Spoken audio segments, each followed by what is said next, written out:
Ngayon sa harap ng Fortune King. Saan dito ginagawa? Ito na ginagawa na yung bagong Pasinaya Timalan. Yan.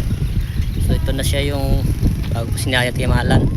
So dito lang po yan nakaharap sa likod pala ng Fortune King.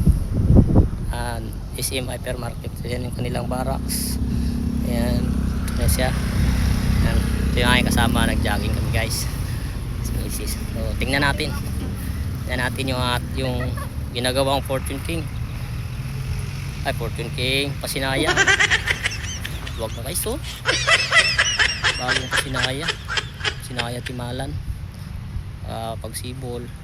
So diyan lang yung ito lang yan. So malapit lang yan dito sa circle. Tingnan natin yung circle. Yan, dito lang yan. At mayroong kubo-kubo dito. Circle mga kausi, oh.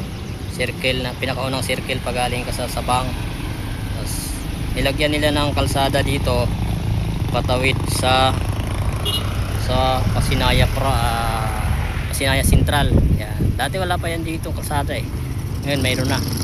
Diretso yan doon sa Pasinaya Central. Yan. Mas maganda na, subilis na yung access kasi hindi ka na kailangan na umikot pa dyan sa may harap ng Fortune King SM Hypermarket.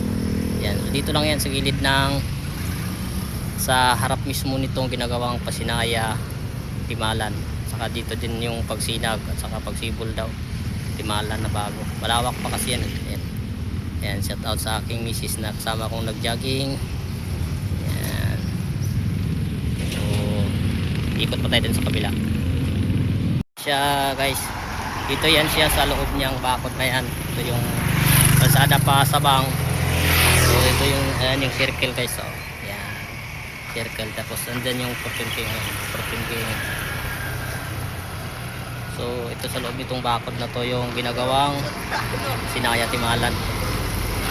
Bago. May mga basura pa dito pero konti lang naman.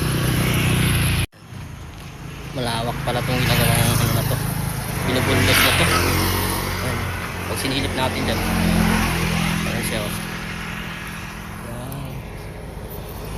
Ayan. Yung mga dating kahoy na aratilis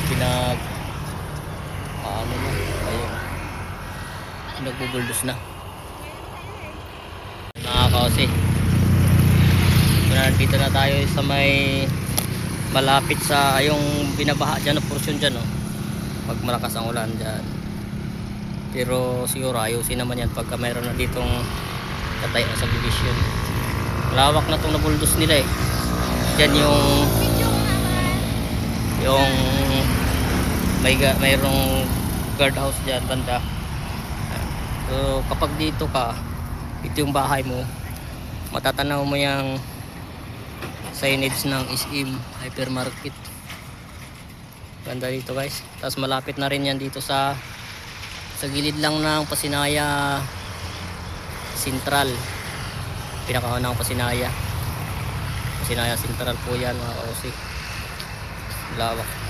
Lawak pa itong bagong ginawang ano na to, Pasinaya dito sa gilid ng Fortune King at SM Hypermarket. Ayan mga kausi. Ayan. So sa mga shout out sa mga kumuha ng bahay dito, sa mga nagpa-reserve, ito na po yung papatayuan ng bagong Pasinaya Timalan, pagsibol at pagsinag. Ayan, napakalawak po nito.